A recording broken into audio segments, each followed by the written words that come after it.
మూలిగే నక్క మీద తాటిపండు పడడం అంటే ఇదే. ఇప్పుడు అమెరికాలో ఉన్నటువంటి భారతీయులకి కొత్త కష్టాలు వచ్చినాయట. ట్రంప్ సర్కార్ బాగా వెంటాడుతోంది, వేధిస్తోంది, విరుచుకుపడుతోంది.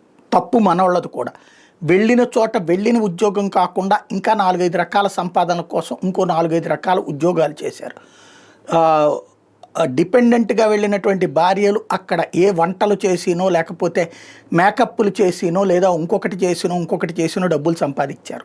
అట్లాగే ఈ భర్తలు కూడా ఒక ఉద్యోగం 8 గంటలంటే అక్కడ 6 గంటల్లో పని పూర్తయిపోతే ఇంకొక 2-3 కంపెనీల్లో సగం పనో పావు పనో చేసి ఇంకా కొంత డబ్బులు సంపాదించారు. అట్లాగే పైన సంపాదించారు. ఇప్పుడు అక్కడ H1B వీసాలు తీసుకున్నటువంటి వాళ్ళని, ఇతర వీసాలు తీసుకుని ఉంటున్నటువంటి వాళ్ళని కూడా విడివిడిగా ప్రశ్నిస్తున్నారట. వాళ్ళ సంపాదన, వాళ్ళ ఒరిజినల్ జీతం ఎంత, అక్కడ అయ్యే ఖర్చు ఎంత, వీళ్ళకి అదనంగా వచ్చిన డబ్బులు ఎక్కడివి, వాళ్ళ ఫేస్బుక్లు, వాళ్ళకి సంబంధించినటువంటి సోషల్ మీడియా ప్లాట్ఫారాలు వీటన్నిటిని బేస్ చేసుకుని ప్రత్యేకించి విచారణలు చేస్తున్నారట.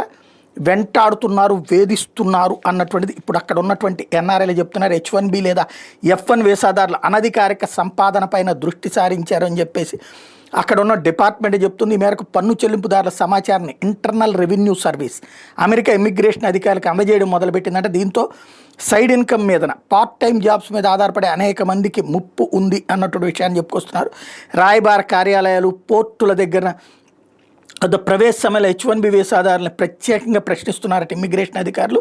గతంలో విద్యార్థులుగా ఉన్నప్పుడు అనధికారికంగా పనిచేసిన విషయాలను కూడా తెలుసుకునే ప్రయత్నం చేస్తున్నట్టు. కొన్నిసార్లు ట్రాఫిక్ ఉల్లంఘనలకు పాల్పడినప్పుడు బ్యాక్గ్రౌండ్ మొత్తాన్ని పరిశీలిస్తున్న అధికారులు ఏళ్ల క్రితం అనధికారికంగా చేసిన పార్ట్ టైం ఉద్యోగాల సమాచారం కూడా రాబట్టే ప్రయత్నం చేస్తున్నారు. IRS ద్వారా పన్ను రికార్డు పరిశీలించే పనిలో నిమగ్నమై ఉన్నారు.